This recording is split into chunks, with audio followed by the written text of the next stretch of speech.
Attention graduates and distinguished guests. The ceremony will begin in 5 minutes. Please find your seats. These are some pretty good seats. Hey, should we start the wave?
Graduates, distinguished guests, Badgers one and all, the ceremony will now begin. So, where is everybody?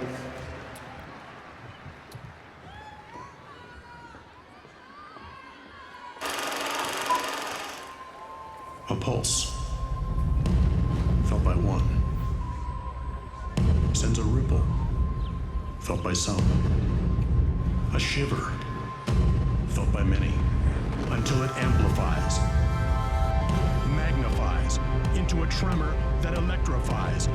Badgers everywhere, moving as one, tilting the world on its axis.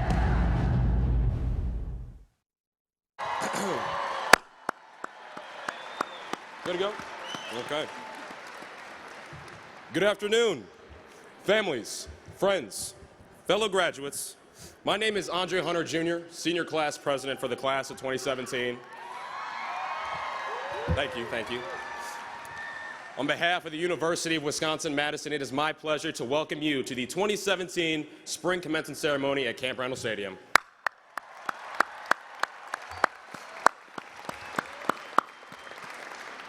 Now, today surely is bittersweet. It marks the end of a chapter of hard work and good times, but it also opens us to unwritten pages, waiting only to be filled with even bigger memories and brighter accomplishments. And we have many to thank after finishing this marathon called college. There's many people around the world that don't get to cross the finish line like us, and there's some people that don't even get a chance to start the race. So let's thank our families and their now empty pockets. Thanks, Mom and Dad.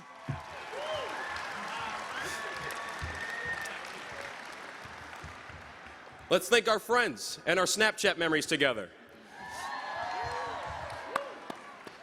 And let's thank our professors for their good grading curves and maybe their insensitivity to us Facebooking in lecture. Here. However, let's not overlook who's actually crossing the finish line today. It's you. It's our names on a diploma. You know, my father always told me that the only person who could stop you is you. Let me say that one more time. The only person who can stop you is you. You see, we often forget how much of a role we have in shaping our lives. We choose how hard we want to work to succeed, but also how easy it is to throw in the towel. Now, it's no secret that this marathon was going to be an easy run. You tripped up a couple times. I see here a couple missed classes there. Maybe you took a break during the race. You switched your major, or maybe you took a semester off. But through the ups and downs, you were the one that kept on huffing and puffing to the finish line. It wasn't your mom doing your homework. It wasn't your friends going to executive board meetings for you. It was you who walked Bascom Hill in the snow to get to class every morning. You know, it's a lot of calories. It was you who showed up to practice early so that 80,000 Badger fans would get to scream in these very stands, 1st and 10, Wisconsin. I'll give it up. It was you who blocked out the haters, the theys who said you couldn't get into Wisconsin Law School, who said you couldn't make the dean's list. Class of 2017, pat each other on the back. You are graduating today because you took control of your own destiny. There you go.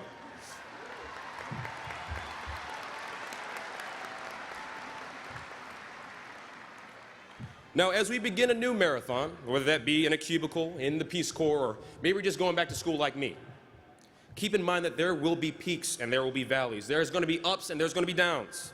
There's going to be people that are going to try and bring you down. There's going to be people that are going to take what you want. And things won't always go your way. But know this, class of 2017, if you unlock what is possible in you, you'll unlock the impossible in your dreams.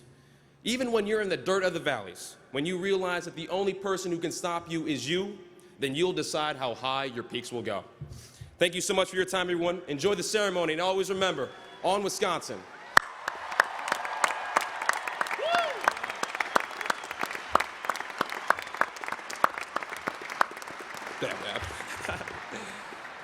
Ladies and gentlemen, it is now my pleasure to introduce to you the opening performance this afternoon, a selection of Wisconsin songs performed by the very talented Wisconsin singers. Please give it up. Please give it up. All right. Give it up.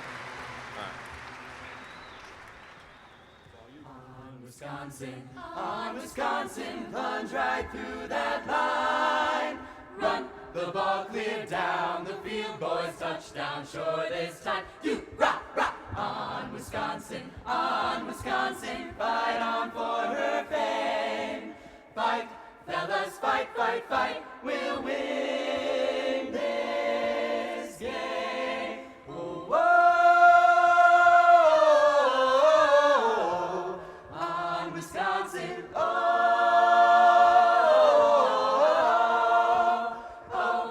come on and dance, come on and dance.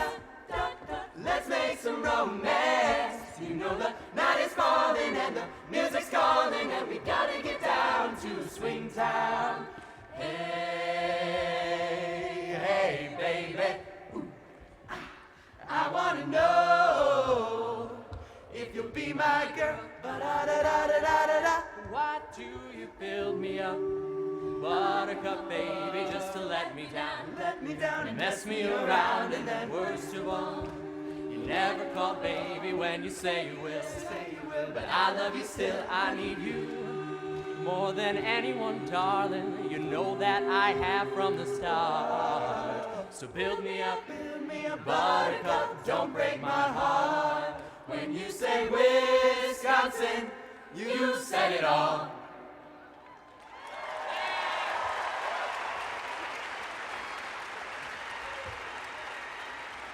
Please rise for the 2017 Spring Commencement Academic Processional.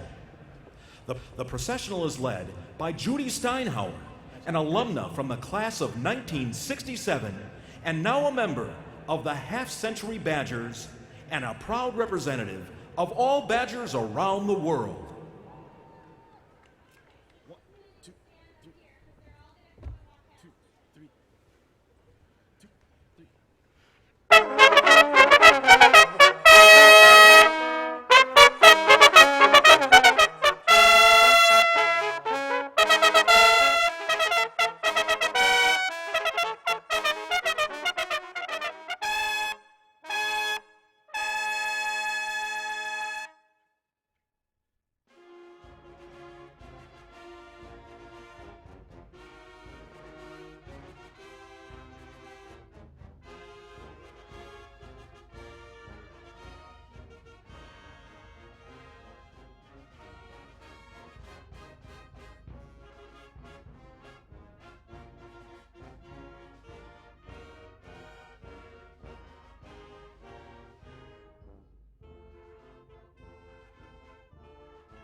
please remain standing for the singing of our national anthem, performed by Master of Music, Vocal Performance, Class of 2017 degree candidate, Anna Pollum.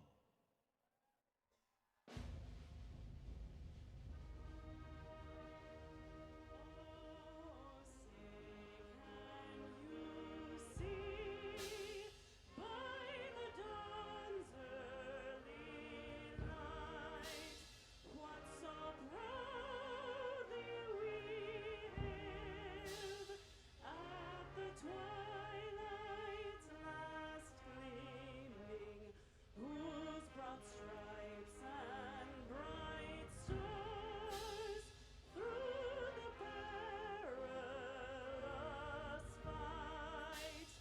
O'er the ramparts we watched were so gallantly streaming, and the rockets ringing, the bombs bursting in air, gave proof through the night that our flag was still there. Oh, say does that star-spangled banner yet wave o'er the land of the free and the home of the brave?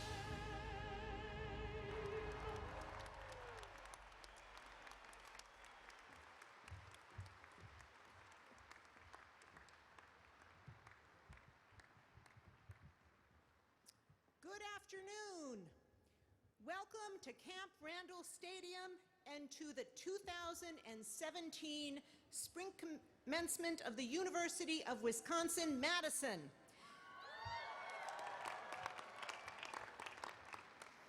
Please join me in a round of applause to honor and congratulate today's honorees, the class of 2017.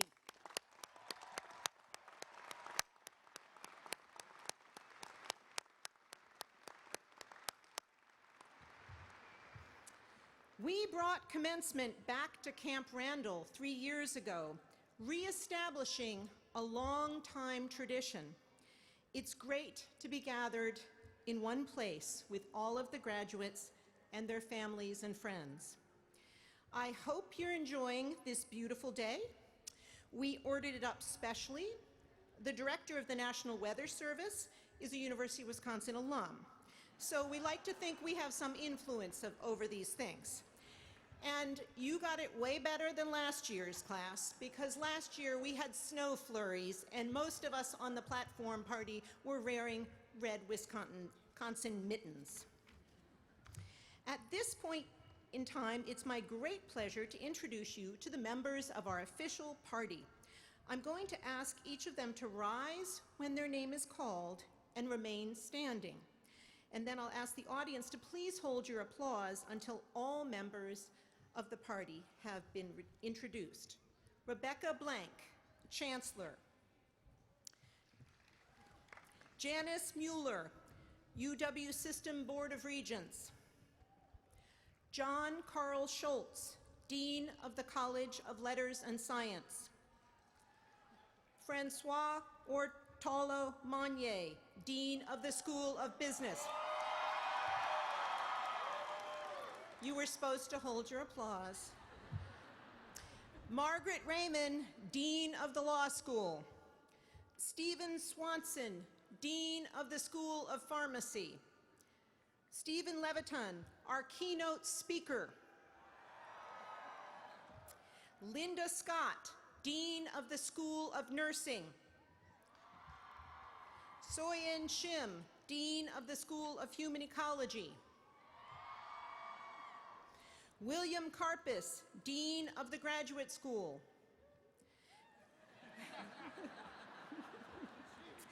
Catherine Vanden Bosch, Dean of the College of Agricultural and Life Sciences. Charles Haslett, Vice Chancellor for University Relations. Loren Heller, Vice Chancellor for Finance and Administration. Marcia Malik, Vice Chancellor for Research and Graduate Education. Raymond Tafora, Vice Chancellor for Legal Affairs. Diana Hess, Dean of the School of Education. Scott Ofchatik, the Registrar. Andre Hunter Jr., Senior Class President.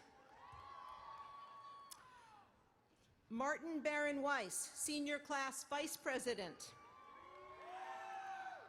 Scott Bembenetic, Senior Class Communications Director. Akmal Hakim Ahmed, Senior Class Philanthropy Director. Haley Joe Kimmin, Senior Class Events Director. Mark Markell, Dean of the School of Veterinary Medicine. Jeffrey Russell, Dean of the Division of Continuing Studies. Amy Wendt, Professor, Electrical and Computer Engineering, and Chair of the University Committee, which is the executive committee of our Faculty Senate. Robert Golden, Dean of the School of Medicine and Public Health. Paul Robbins, Director of the Nelson Institute for Environmental Studies. Ian Robertson, Dean of the College of Engineering. Lori Berkwam, Vice Provost for Student Life and Dean of Students. Guido Podesta, Vice Provost and Dean of the International Division. John Baldacchino, Executive Director of the Arts Institute. Paula Bonner, President and CEO of the Wisconsin Alumni Association. At this time, I'd also like the members of our faculty who are present to please stand. And finally, the graduates who were chosen by their deans to represent their school or college by carrying its flag in the academic procession, please stand. Please join me in welcoming these distinguished individuals.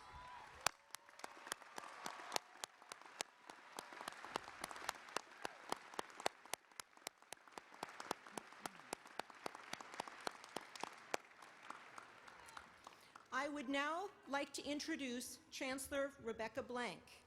Chancellor Blank is an internationally respected economist who has spent time in Washington, D.C., working in 3 different administrations.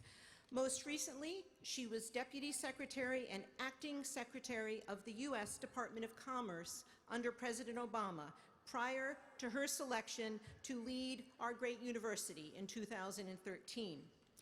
Chancellor Blank received her undergraduate degree in economics from the University of Minnesota and holds a doctoral degree in economics from MIT. She has served on the faculty of Princeton, Northwestern, and the University of Michigan, where she also served as the Dean of the Gerald Ford School of Public Policy. As Chancellor, she has committed herself to maintaining the university's positions as one of the world's top centers for discovery and research, educating students to compete in a global economy, and helping University of Wisconsin experts to share their knowledge and innovation with the state, the nation, and the world, what we call the Wisconsin idea. Please welcome Chancellor Rebecca Blank.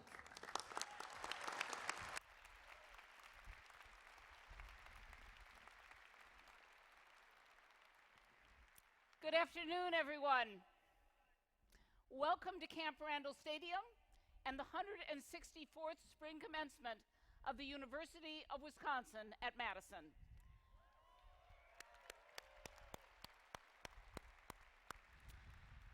Today, close to 7,000 bachelor's and master's degree candidates will become alumni of one of the world's greatest universities. This year's graduating class is the largest in our history, and congratulations to each and every one of you.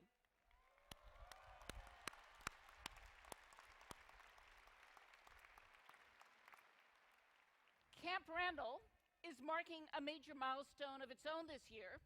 Its 100th birthday as UW's football stadium.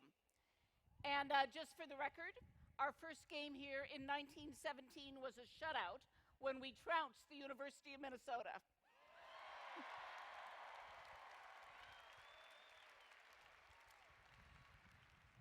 If the iconic setting and the outstanding graduates aren't enough, we also have a remarkably talented and successful keynote speaker, UW alum Stephen Levitan, who is also here. Stephen, thank you for coming.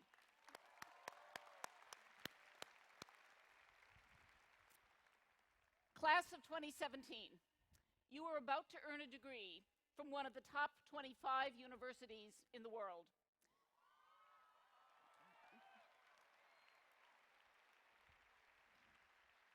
That wouldn't be possible without the love and the support of the family and the friends who are all around us here in Camp Randall. And we want to thank them as well for everything they have done and the sacrifices they have made in order to make today possible.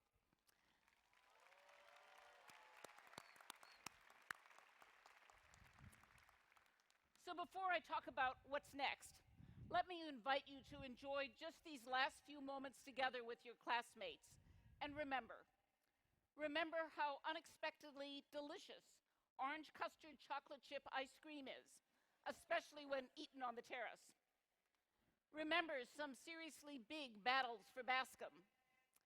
Remember those bowl games, the Women's Frozen Four, back-to-back trips to the Final Four, and many more great Badger moments.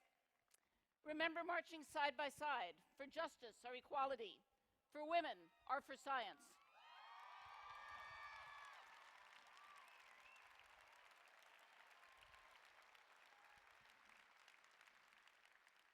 And remember some of the difficult moments as well. Difficult moments perhaps for you personally, difficult moments that have brought us together as a community to think about who we are and what we are. I want to say a word in memory of a bright and talented member of the UW family, Weng-Shing Hui, better known as Wendy. Wendy's death by an alleged drunk driver less than a month ago, just weeks before she was to graduate, makes this a bittersweet moment for classmates, friends, and teachers who knew her. And there are others in your class who didn't make it to graduation, and we remember them as well. But today is about celebrating your accomplishments. The class of 2017 is a remarkable group with talented and diverse students such as Catherine Feindor, who's combining a degree in biomedical engineering with an interest in fashion design to create high-tech clothing for people with injuries and disabilities. Deshaun McKinney, who won 2 of this nation's most prestigious scholarships and is now off to the London School of Economics with a Marshall Scholarship to pursue his master's degree. And Helena Record and Jackie Leitch, who never imagined when they came here that part of their UW experience would involve bringing Wisconsin dairy cows to a village in Eastern Africa. That experience convinced them both to pursue graduate work in public health. All of you are graduating at a time when this nation and the world is facing enormous challenges. I hope you're going to be successful in bringing what you've learned to meet those challenges. Now, how you do that's going to be up to you. But the first step is to figure out what being successful means. Let me tell you how one of our alums answered that question. How many of you out there own a Scani t-shirt? I'm not going to ask how many are wearing it under their gown. For those who are from out of town, a Scani is anyone who loves Wisconsin, with extra points if you eat brats, cheer for the Badgers, know what a bubbler is, or own a mailbox shaped like a tractor. The Scani Nation t-shirt was born in one of our freshman dorms, the invention of a student named Troy Vossler. Scani was a runaway success, but Troy wasn't satisfied with that. He realized that being successful meant more than just running his own startup company. It also meant sharing what he'd learned with others. So he created a business incubator called Generator to help entrepreneurs launch new businesses. Each of you has been educated in the Wisconsin tradition of public service, as the provost noted, what we call the Wisconsin idea. I hope one of the things that you've learned is that success means serving a larger cause, as Troy does, that may be bigger than yourself. But knowing what success means and becoming successful are two different things. It's sort of like the difference between wanting to be a doctor and actually finishing medical school. Now, I can't tell you exactly how to be successful, but I can give you a couple of rules for success. Rule number 1, ask the right questions. All of you have made some important choices in your life so far. You chose to come to UW. You decided what program of study you wanted to pursue. You're going to face more choices at every step along the way, in your job, in your future schooling, and in your personal life. When those choices are in front of you, you want to ask the following. What do I love? What am I good at? Which of these choices will help me come closer to the person that I want to be? These are the questions that will lead you in the right direction and help you set your next goal. Now, I know there are a few of you who have already asked these questions. Some of you quickly decided, after arriving at UW, to combine what you loved and what you were good at by, for instance, sampling every menu on every food cart in Library Mall. That's a good start. But now try asking those questions when you think about something a little larger. Find the place where your skills and passion come together, and you'll find where you can be successful. Rule number 2, take some risks. None of us succeeds by playing it safe all the time. I hope that we've taught you to push your boundaries, that you can do maybe more than you thought at the beginning, even when that scares you just a little bit. Trying new things will teach you something about yourself, and even, maybe especially, when you try something and it doesn't succeed. Abraham Lincoln lost 8 elections. Michael Jordan was cut from his high school basketball team. And before he co-founded Microsoft, Bill Gates started another company called Trafodata, a major flop. The key to success is not avoiding risks. It's embracing them and learning from the result. Wherever your path leads next, I hope you will define your success by the difference that you make in the world.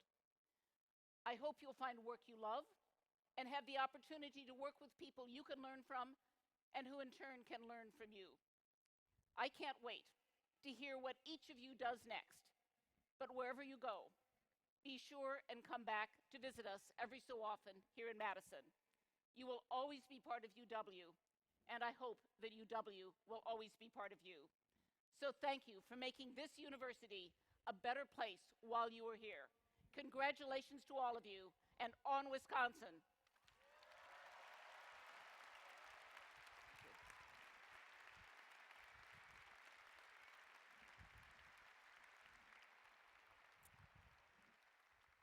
It is now my honor to introduce Janice Mueller, a member of the University of Wisconsin System Board of Regents. Jan is a bit unusual for a regent. Unlike many of her colleagues, she never went to a UW school. Yet she is an expert on this university and others in the system. That's because she spent 35 years studying the inner workings of these schools in her role at the State of Wisconsin Legislative Audit Bureau. That work prepared her to help steer the $6 billion enterprise that is the UW system.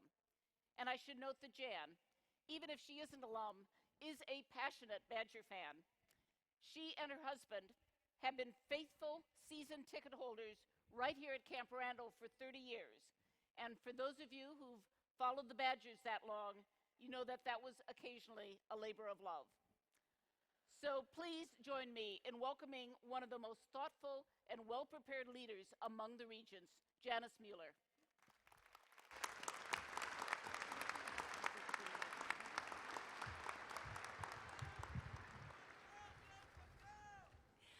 Thank you. Thank you for that kind introduction, Chancellor, and good afternoon, everyone. It is a privilege to be here today to share in this special celebration. And on behalf of my regent colleagues and UW System President Ray Cross, I extend a special welcome to our graduates and guests joining in this celebration. Graduates, many people have helped you along your journey, providing support in ways both big and small. From your family and friends, teachers and UW professors and staff, there have been a number of people dedicated to your success. Together, they have all had a stake in your reaching this big day, and I know they share in your joy. Today is about your future.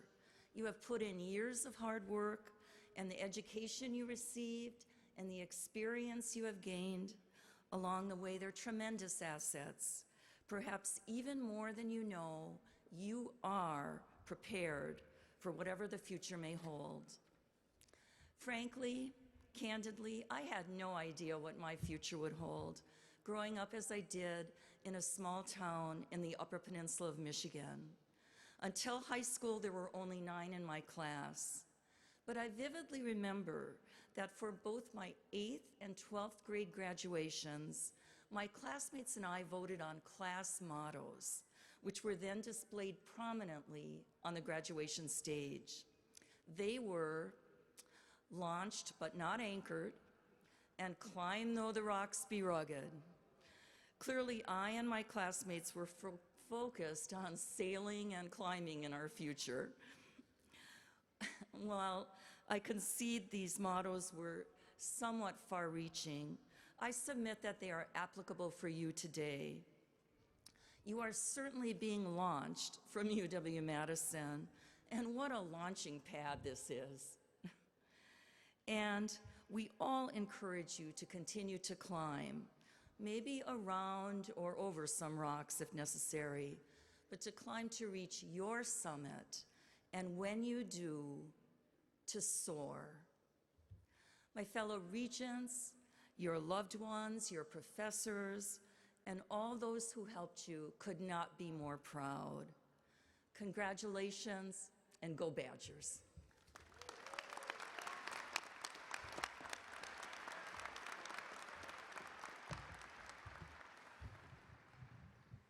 Thank you, Regent Mueller, for your remarks. I would now like to introduce Andre Hunter, Jr., who you heard from earlier, who will welcome our keynote speaker. Andre of Chicago, Illinois, is the president of the class of 2017. During his time here at UW-Madison, he has had a tremendous impact.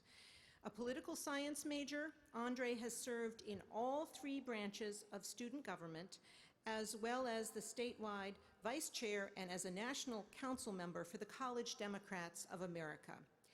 At the Bucky Awards this past April, Hunter was awarded by UW-Madison the 2017 Most Outstanding Senior Award. After graduation, he will study franchise management at Georgetown University, and then will go on to pursue his JD at Loyola University in Chicago. Andre aspires to work both in the legal industry and the political arena. I'm delighted to invite Andre to introduce our keynote speaker.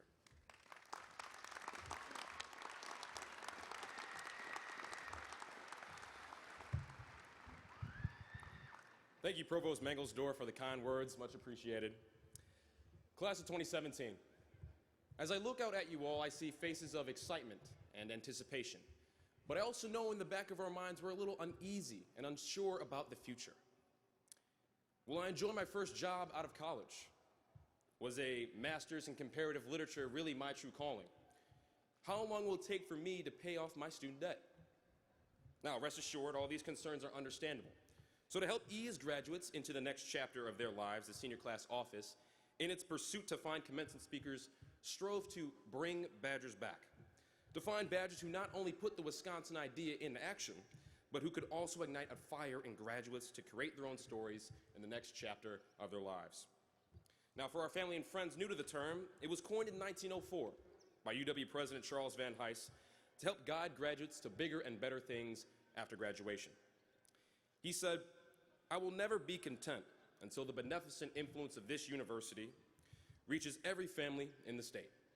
113 years later, it still rings the same. Wherever we go, we must take what we've learned inside and outside the classroom and serve our neighbors and communities to the best of our abilities.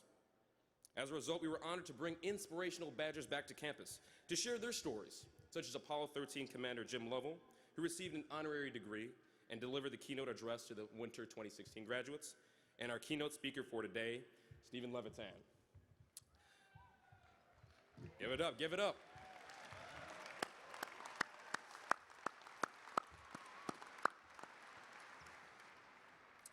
A graduate of the class of 1984, Stephen Levitan is a nine-time Emmy Award-winning writer, producer, and director, and he is currently the co-creator and executive producer on ABC's groundbreaking comedy and soon-to-be American classic, Modern Family. Yes. Now, before embarking on a career spanning 2 decades and putting smiles and laughter in homes across America, the Chicago native came to UW-Madison as a journalism student. Eventually, yeah. He came to UW-Madison as a journalism student, eventually becoming an active member in both the Integrated Liberal Studies program and with Wisconsin Public Radio. Sorry. After earning his degree in communication arts in 1984, Levitan became a reporter for Madison's ABC affiliate and then worked as a copywriter with the Leo Burnett advertising agency. However, Levitan chose to pack everything up and chase his true dream, screenwriting. He moved to Los Angeles to work on the writing team for the show Wings, and fighting his way to the top, he later went on to write and produce Frasier, The Larry Sanders Show, and Back to You. He even found success with the first show he created, Just Shoot Me, which went into syndication for 7 years. Levitan credits his old stomping grounds for giving him the tools and the work ethic to succeed in Hollywood. He says the opportunities at UW-Madison were foundational in honing in his interests that eventually built his career. Appropriately, Levitan was recognized with the Distinguished Alumni Award in 2015, the highest honor bestowed by the Wisconsin Alumni Association. Since 1936, the Wisconsin Alumni Association has presented the award to the most prestigious graduates of UW-Madison to recognize their professional achievements, their contributions to society, and support of the university. So I'll let you all hear it from the very talented and very funny man himself. Graduates, families, and guests, please help me in welcoming a fellow Badger back home, Stephen Levitan, everyone. Thanks, pal.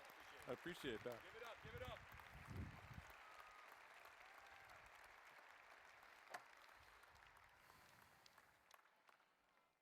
Wow, this is insane. I got to admit, I could use a little help from the Dean of the School of Pharmacy right now. Yeah. Can you got a little something for me, please? Woo! Thank you, Andre, for that lovely introduction. And thank you, Provost Mangelsdorf, for your colorful last name, which makes me feel like I'm at the commencement for Hogwarts. Especially thank you to the class of 2017 for inviting me to speak.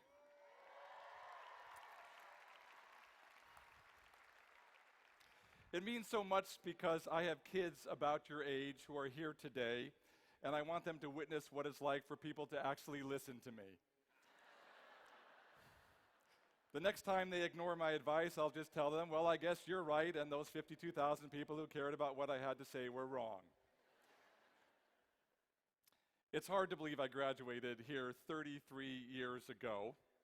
I still have the official university photo of me receiving my diploma, wearing only shorts under my cap and gown, and holding a big bottle of champagne, which maybe you can see, as if to say, hey world, lower your expectations. I came to Madison from my hometown, Chicago, in the fall of 1980.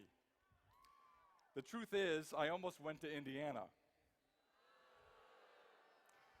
Well, because during my visit to Wisconsin the previous fall, I got pretty freaked out by all the dead deer on people's cars. In the end, it was my mom who convinced me. Wisconsin had an 18-year-old drinking age back then, while Indiana's was 21. Why, she asked, would you want to go to some backward state where they forced you to hide out and drink in a basement? I made lifelong friends at UW, some of whom are here today, which I appreciate so much. We went to Badger games, dressed up as Mediterranean fruit flies for Halloween, sang and danced our hearts out in humorology, suntanned on the Union Terrace on the first 40-degree spring day, and occasionally we even went to class. After 2 years in the Lakeshore dorms, we lived at the SAE house and at the college club 151 steps away. So much to my mom's chagrin, there I was partying in basements. To get a sense of how long ago that was, there were no cell phones and no internet. To register for classes, we had to do this insane mad dash from building to building. We had to literally race back and forth across a campus we didn't know to get the classes we wanted at the times we needed. People were terrified, out of breath, freaking out. I remember this poor freshman girl literally crying as I pushed her to the ground so I could get a later econ class.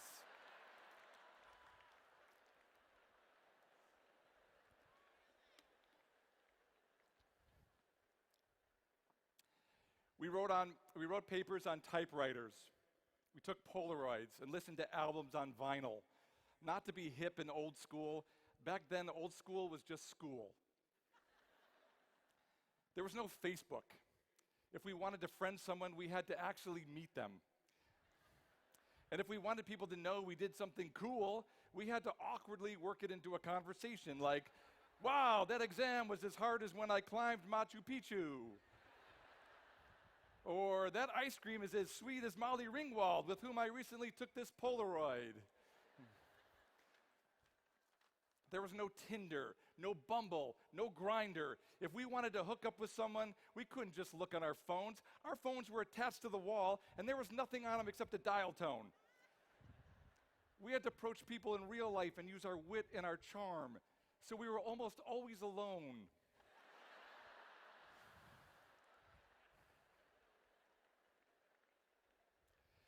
We couldn't even call our high school sweethearts because the long distance bill would be too expensive. Instead, we'd have to write letters like we were soldiers in the Civil War. My dearest Amanda, how my heart yearns for your sturdy frame.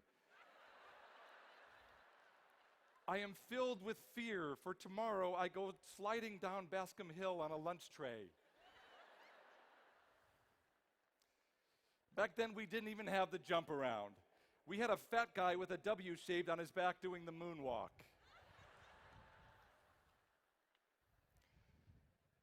So I must admit I'm a bit jealous of all the advantages you've had. But just like on a John Cougar Mellencamp record, there's a B-side. Our choices were simpler. We could either go to grad school or work for a big company. But now there's so much you could do, it becomes paralyzing.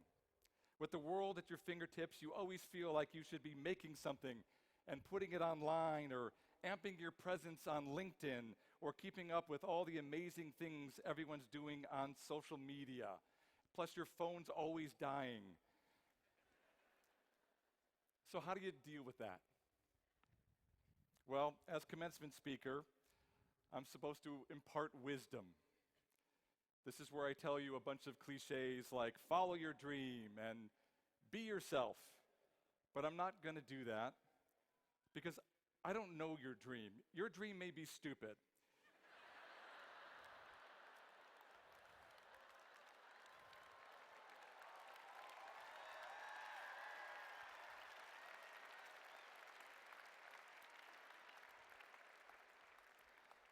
Your dream may be to open a DVD store or sell Jell-O art. Those are bad dreams. Don't do it.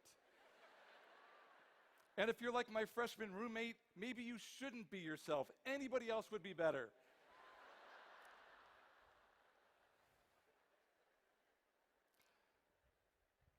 So I'll do my best to avoid the cliches and instead tell you 5 things I've learned since I stood here wearing shorts. Number 1, roll the dice in your 20s. When you're unencumbered, when your expenses are low, when you're still on your parents' health insurance and living in their basement, that's when you should take chances. My first job after graduation was as a TV news reporter here in Madison, but at night I'd look up at the network monitors on the wall and I'd wonder if I could write those sitcoms I loved so much. So I tried, and when I realized I like it more than my real job, I quit and took the next step. I moved to Chicago to work for an ad agency where I got to be creative and make TV commercials. We filmed one in Los Angeles at a studio where they shot sitcoms, and suddenly I realized sitcoms were made by human beings, and I was a human being, so maybe it wasn't such a crazy goal after all. So at 27, I took a job making trailers and TV commercials for a movie studio and moved to LA. An agent read my spec script for The Wonder Years and asked if I had a multi-camera writing sample. I told him I had an episode of Cheers. He told me to send it to him immediately. I hung up the phone and started writing an episode of Cheers.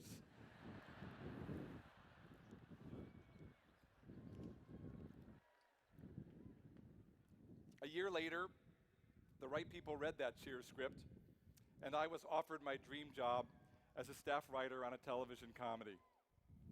I had 4 careers in 7 years, either because I refused to play it safe, or more likely because I had a severe case of ADD. Number 2, succeed or fail on your own terms. Very early in my writing career, a friend told me a story that has served me well ever since. He had created a show with 2 lead characters who were always butting heads. The network told him to tone down the relationship and make them nicer to each other, so they would be more likable. He said, no, that's the crux of the show, the fire between them. They said, if you want to get it on the air, you'll do it. So he did. And the network passed on his show, saying the dynamic between the 2 main characters felt flat. He said, but you told me to tone it down. And they said, well, you shouldn't have listened. When I created my first show, I was fairly young and just the kind of person studio and network executives were most likely to push around. But that story kept popping into my head, so I was respectful, but when I felt strongly, I stuck to my guns. Footnote, this works best when you're right. I can't help you with that. Number 3, it's hard to fail 10 times in a row. Professionally speaking, the years 2000 to 2008 were not my finest. After my first success creating a show, I did 8 shows in a row that were canceled after 1 season or never picked up in the first place, and frankly, I was sick of failing on my own terms. So I took some time off and I spent a lot of days in my gym clothes without ever going to the gym. Then I took a shower and called an old friend who was coming off his own set of failures, and we decided to shake things up and work together. And we failed yet again. For me, that was now 9 shows in a row. We regrouped, and this time, we started talking about all the funny things that were happening in our lives. I was a super cool dad who didn't understand why my 2 girls and a boy didn't think I was at all cool. And my writing partner was a bit of a curmudgeon with a sophisticated young son who wore a smoking jacket.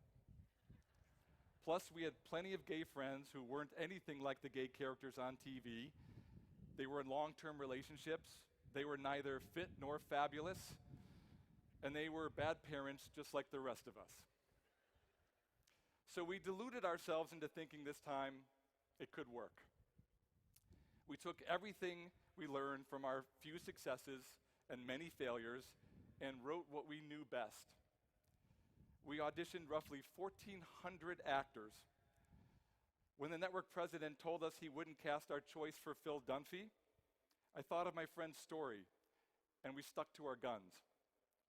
And finally, it worked.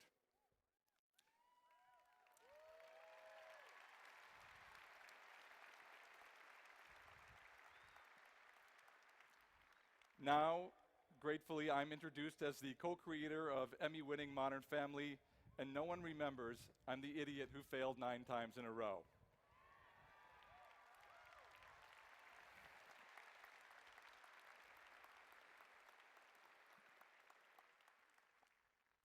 Number 4, be calm in a crisis. Years ago, I got stuck in an elevator with someone, and there was no one else in the building. It was the first day of the writer's strike, and I was stressed and late for a meeting, and frankly, I don't like tight spaces. We phoned for help, which was at least an hour or 2 away. I started banging on the lock trap door on top of the elevator car so hard that I knocked out all the lights, sending us into total darkness. The other person tried to make the best of it, relax, while I spent the next 40 minutes cursing my bad luck. Why me? Why now? Then suddenly, the door opened and we were blasted with sunlight. See, the elevator did its job and slowly, imperceptibly, lowered itself to the ground floor and opened. We gathered our things, stepped outside, and I said something like, wow, that was interesting, huh? And the other person just looked at me, shook her head, and said, what a fool. Which sadly was true. The point is, no matter how dark it gets, the door will open, the sunlight will return, and all you'll be left with is how you acted when the going got tough. Also, always go to the bathroom before getting on a sketchy elevator.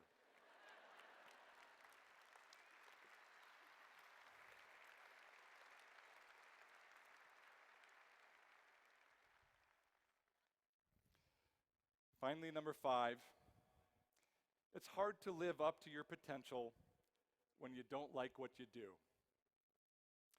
Growing up, I was a terrible student. I don't even think I could get into UW today, by the way. Here's what one high school teacher wrote. Steve could be an A student if he wanted to. He shows no interest in Spanish and does as little work as possible. This was mucho true, señora.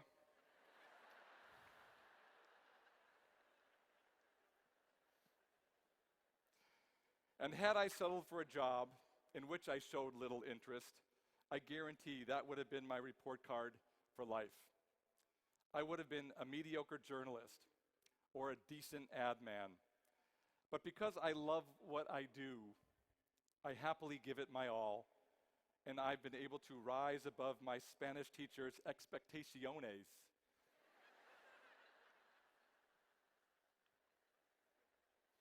And live up to my potential. Not everyone is so lucky, I know that. Not everyone can reach their dream job, but maybe you can, and thus live up to your potential. And what a shame not to even try. This is a true story.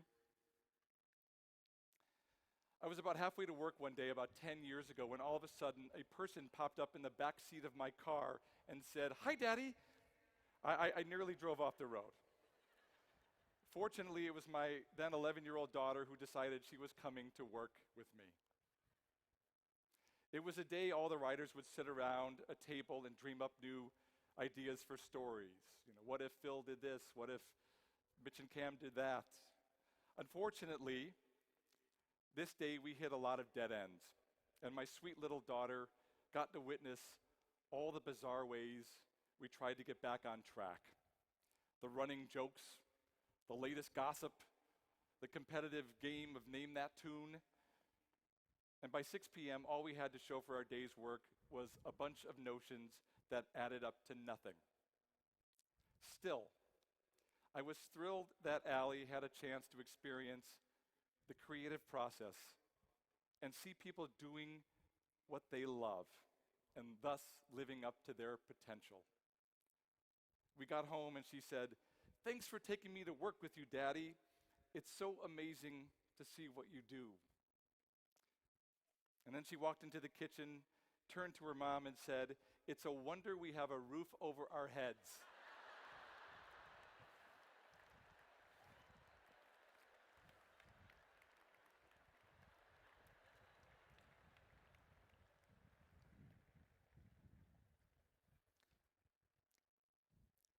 So as you sit here today with an amazing education from one of the finest universities in the world, that is what I wish for you. The happiness, the confidence, the feeling of self-satisfaction that comes from leaving nothing on the table. So don't sit back and wait for good things to happen. Make them happen. Put in extra hours. Learn new skills. Identify and seek new opportunities. Call that person you've always admired and take him or her to lunch. Spend time with people who are different than you. Spend time with those who lift you up rather than those who drag you down. Drink a glass of water between every cocktail. Give to charity. Adopt a dog. Put the fucking phone down and drive.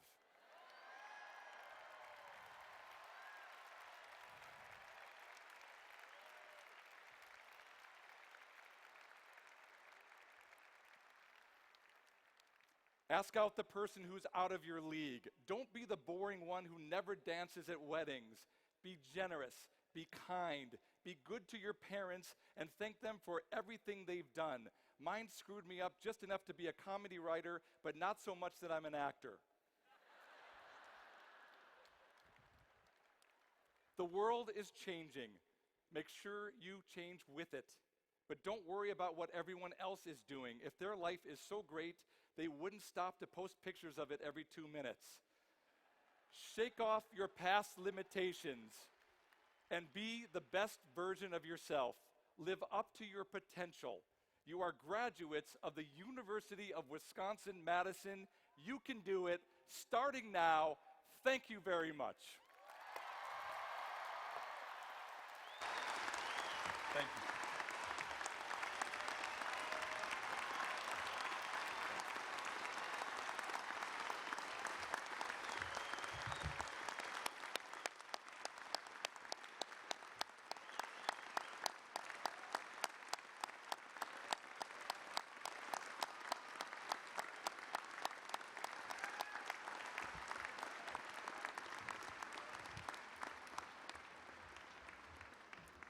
Thank you, Mr. Leviton, for your inspiring words to our graduates.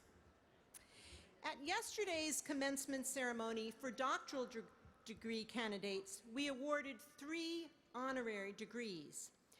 These degrees are awarded not for the completion of a course of study, but for living an extraordinary life. Cora Merritt, a sociologist and teacher who has inspired students and colleagues to serve both the community of science and the larger society, was named an honorary Doctor of Science.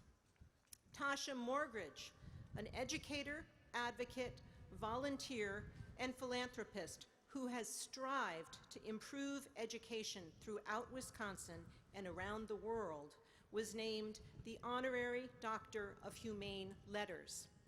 And the late musician Clyde Stubblefield, who passed away in February, but has left us all with his legacy of showing how music can bring people together, was named an Honorary Doctor of Fine Arts.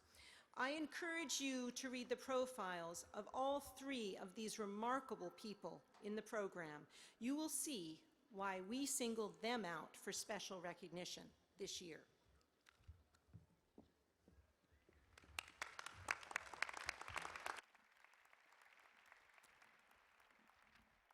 Now, for the conferral of graduate degrees, I call upon Margaret Raymond, Dean of the Law School.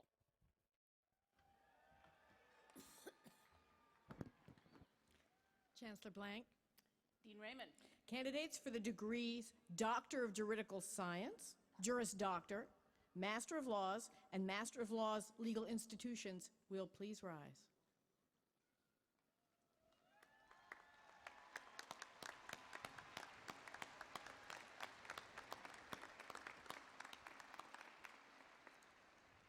Chancellor Blank, these successful scholars have spectacularly completed the requirements of the courses in law. Upon the recommendation of the faculty of the law school, I present these candidates for degrees. On the recommendation of the faculty of the law school and under the authority granted by the UW System Board of Regents, I confer on you the degree Doctor of Juridical Science, Juris Doctor, Master of Laws, or Master of Laws legal institutions. Please join me in recognizing the achievements of our law degree candidates.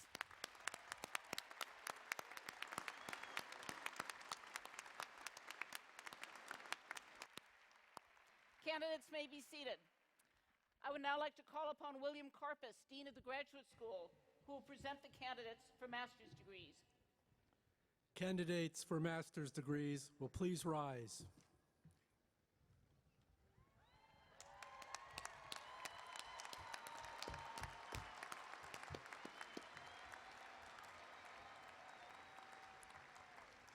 Chancellor Blank. Dean Karpus.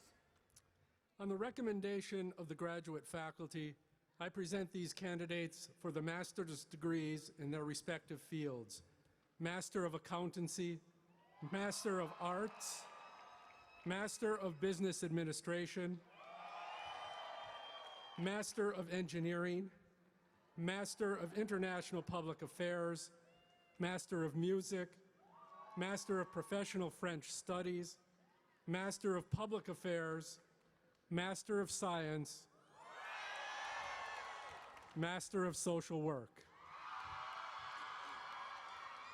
On the recommendation of the faculty of the Graduate School and under the authority granted by the UW System Board of Regents, you will each be admitted to the appropriate degree. Please join me in recognizing the achievements of our master's degree graduates.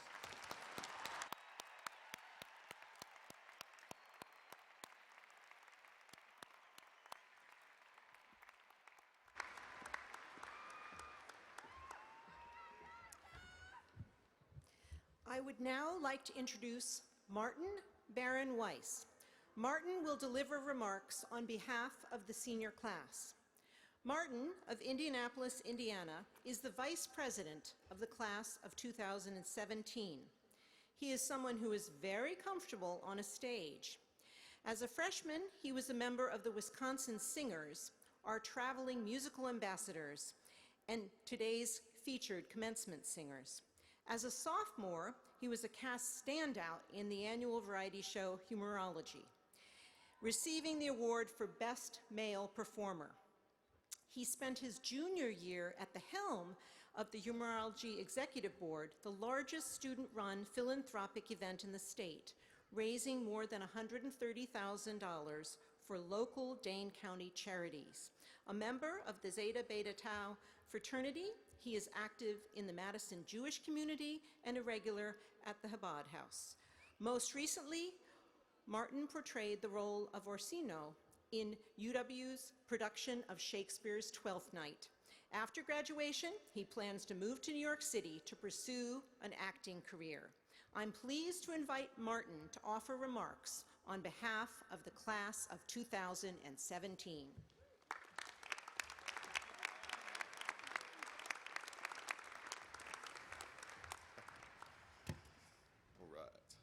Thank you, Provost Mangelsdorf. I'm honored to have this opportunity to share my story, which is really a story about all of you guys and how we've managed to impact each other's lives throughout our brief time here. I remember when I first found out that my father wasn't going to be able to be here today. I was 19. It was winter break of my sophomore year, and my sister Reva and I had just returned home after spending the afternoon attached to the side of a hospital bed. There we were, glued to the couch in the living room of our childhood home, each trying to make sense of what we had just been through. One short week before, we knew exactly who our father was. Zeph, the family man, accomplished real estate lawyer, king of idiomatic sayings and comedic relief for the family. And now suddenly, he was Zeph, a stage 4 brain cancer patient. I remember as clear as day, just saying over and over and over again, somewhat selfishly, I'll admit, as long as he makes it to commencement, I'll be happy. Suffice it to say, he couldn't make it. In fact, he never stood a chance. Of course, I refused to believe this at the time. You know, this is my father we were talking about. Strongest man I had ever met. He couldn't possibly be on the outs. At the request of both my parents and all 3 of my sisters, I returned to campus that spring. They knew, arguably maybe better than I did, that I needed to be here. 9 months later came yet another night that would forever change my perspective and outlook on life. You know that one possession, maybe a t-shirt or a photograph or a piece of jewelry that if, hypothetically speaking, of course, your house caught fire, you'd rush in to retrieve? Well, for me, that was my Magen David, more commonly known as a Jewish star. My father gave this necklace to me as his father had given it to him on the eve of my bar mitzvah, and I've worn it almost every day since. But one fateful night, some kid looking for stuff to pawn broke into the Zeta Beta Tau fraternity house and stole my star. I was in the middle of a philosophy lecture when my friend called to let me know what had happened. That walk back to the fraternity house after class was easily the longest walk of my life. My father was dying, a fact I'd not yet shared with even my closest friends here on campus, so as to avoid being treated any differently, and my star was gone. As I rounded the corner between Lake Lawn Place and North Henry Street, I was immediately surrounded. There were friends, neighbors, and even a couple of eager reporters wanting to speak with me. I was dumbfounded. Couldn't believe that the reporters were here to speak with me. About what? I remember asking myself. As it turns out, my fraternity brothers had called several local pawn shops and local news networks to let them know to spread the word about the loss of my star.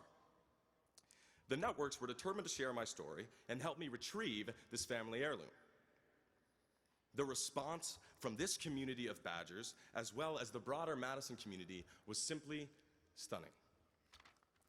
Tweets were fired off left and right. Images of the perpetrator started to circulate widely across social media, Facebook, Instagram, etc. And in the process of being interviewed about the heirloom, I revealed that my father was suffering from stage 4 brain cancer.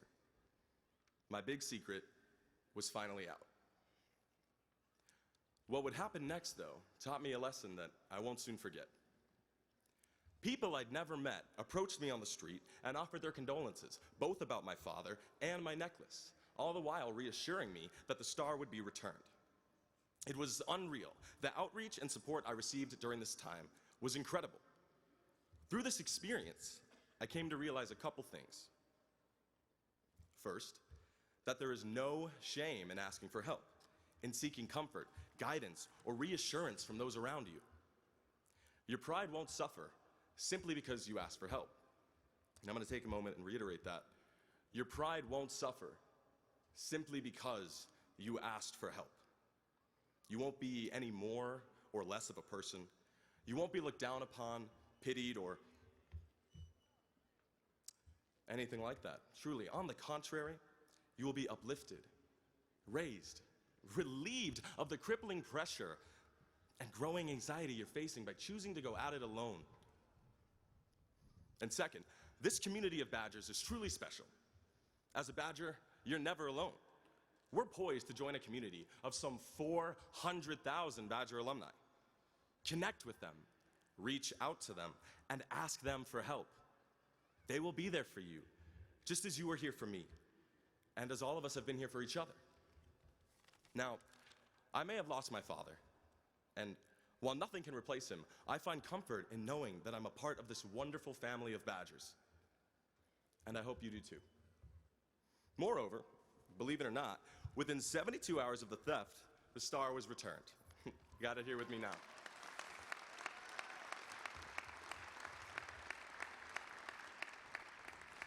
The thief returned it himself.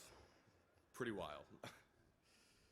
I'd like to thank you all for your time this afternoon, as well as end my remarks by wishing everyone the best of luck and by reminding you all once more to tap into your new communities after graduation, wherever that may be. And remember, there's no shame in asking anyone, especially your fellow Badgers, for help. Thank you very much.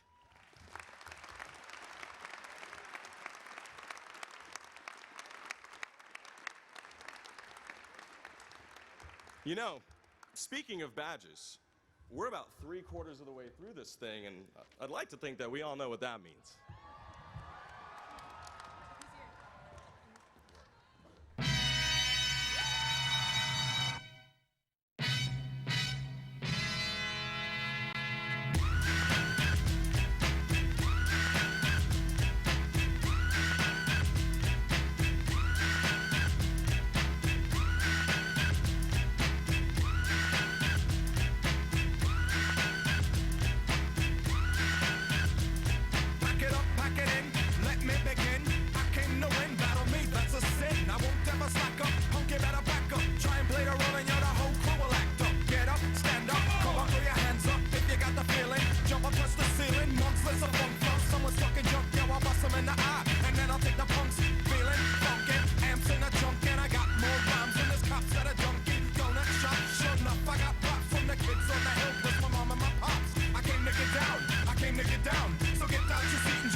Gotta catch my breath.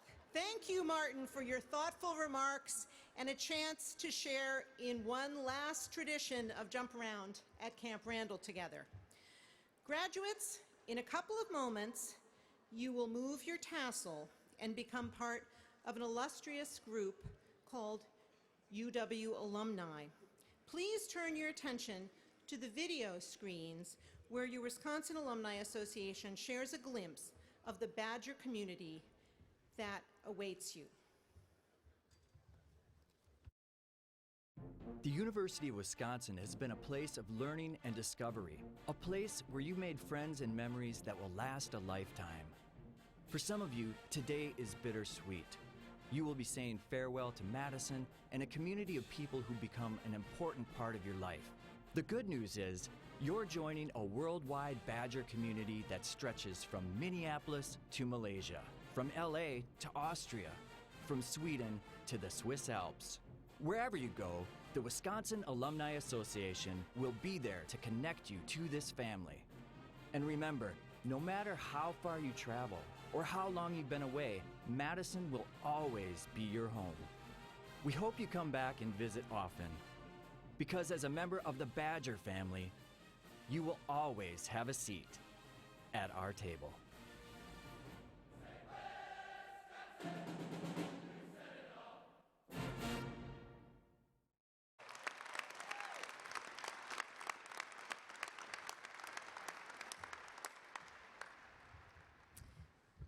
At this point in our program, I'm pleased to acknowledge those bachelor degree candidates who have distinguished themselves scholastically by ranking in the top 20% of their school or college, or by participating in the honors program. These students are attired with honors stoles, solid cardinal red or white with red chevrons. I would like these students to stand and have you join me in recognizing their achievements.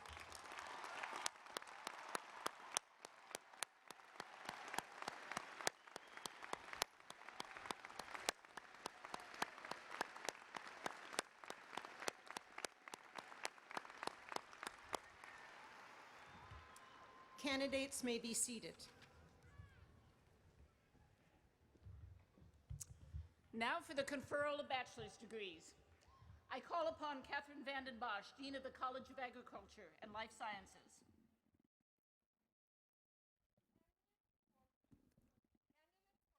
It's not on. Candidates for bachelor's degrees in the College of Agricultural and Life Sciences will please rise.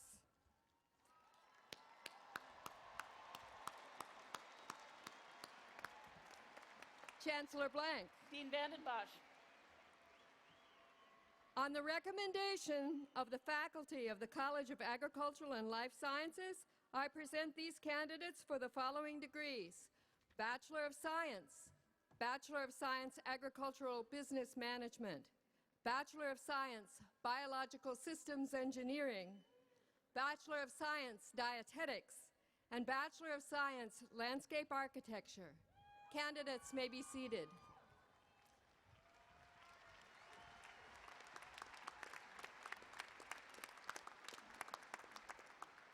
I now call upon Francois Artalio-Magnet, Dean of the School of Business. Candidates for the bachelor's degree in the School of Business will please rise. Chancellor Blank. Dean Artalio-Magnet. On the recommendation of the faculty of the School of Business, I present these candidates for the degree Bachelor of Business Administration. Candidates may be seated.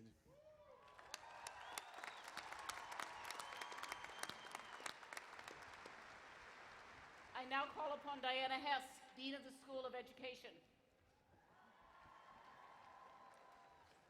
Candidates for bachelor's degrees in the School of Education will please rise.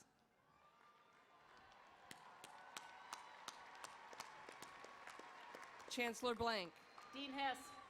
On the recommendation of the faculty of the School of Education, I present these candidates for the following degrees: Bachelor of Fine Arts, Bachelor of Science Art, Bachelor of Science Art Education, Bachelor of Science Athletic Training, Bachelor of Science Dance, Bachelor of Science Education, Bachelor of Science Kinesiology,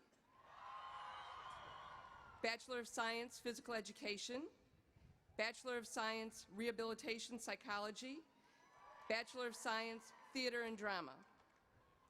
Candidates may be seated.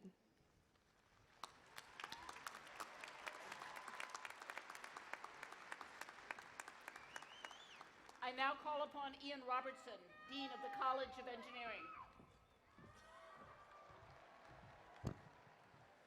Candidates for bachelor's degrees in the College of Engineering will please rise.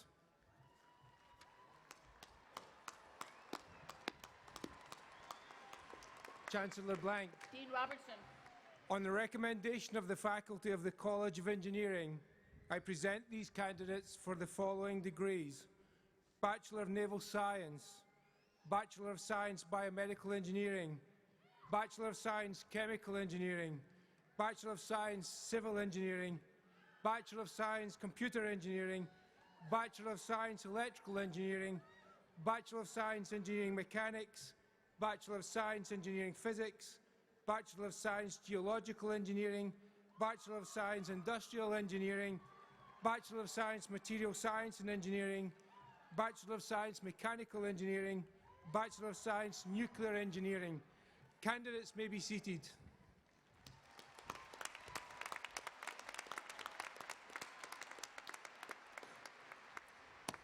I now call upon Soyan Shim, Dean of the School of Human Ecology. Candidates for bachelor's degrees in the School of Human Ecology will please rise.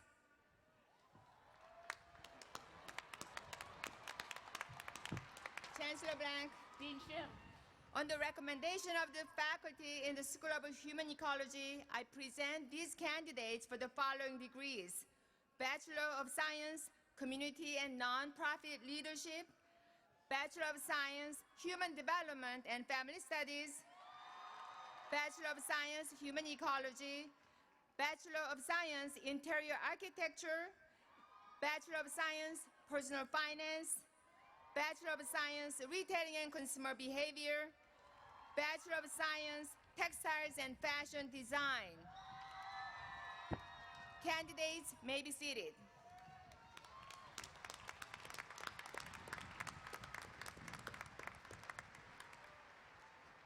I now call upon John Carl Scholes, Dean of the College of Letters and Science.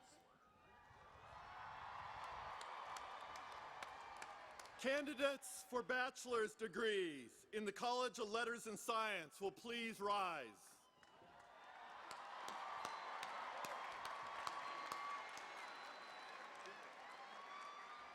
Chancellor Blank. Dean Scholes. On the recommendation of the faculty of the College of Letters and Science, I present these candidates for the following degrees: Bachelor of Arts, Bachelor of Arts Journalism, Bachelor of Music, Bachelor of Science, Bachelor of Science, Applied Mathematics, Engineering and Physics, Bachelor of Science Journalism, Bachelor of Social Work. Candidates, please be seated.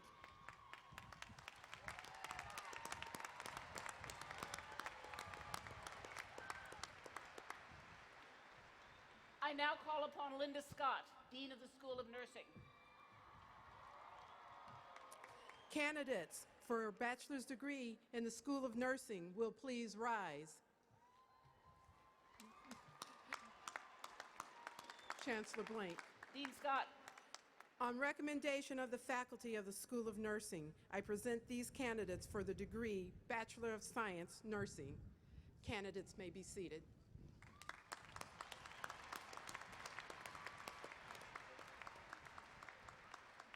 I now call upon Steve Swanson, Dean of the School of Pharmacy. Candidates for the degree of bachelor's degree in pharmacy will please rise.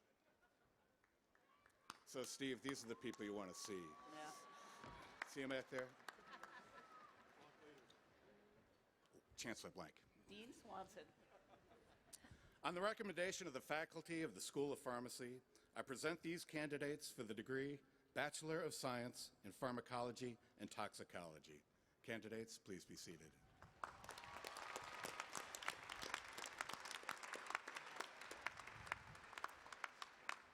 At this time, I'm going to ask all bachelor degree candidates to please stand for the conferral of degrees.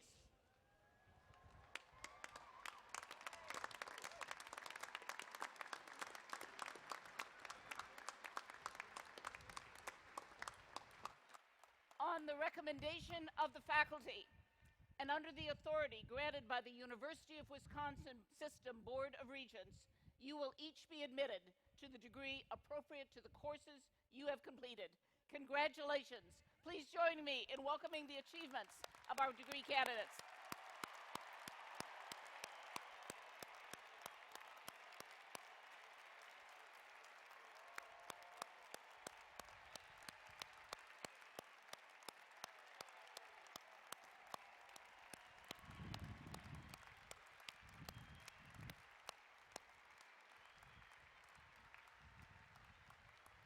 Class of 2017, you have arrived at an important milestone, the moment when you transition from being a student to being an alumni. Tradition dictates that before degree conferral, candidates will wear their tassel to the right of the mortarboard. After commencement, to symbolize your new status as graduates, your tassel is on the left. So graduates, now is the time to move your tassels. Please be seated.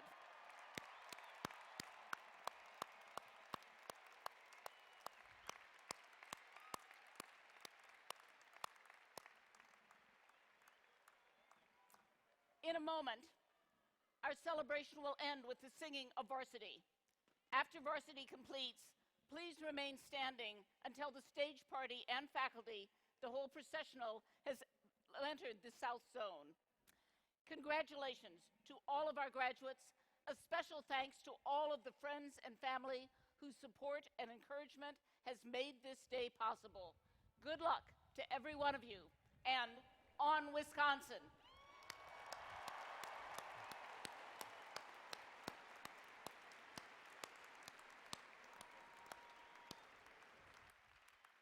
To conclude the celebration, please join Professor Leckrone and the University's School of Music Band in singing Varsity. 2, 3, 4.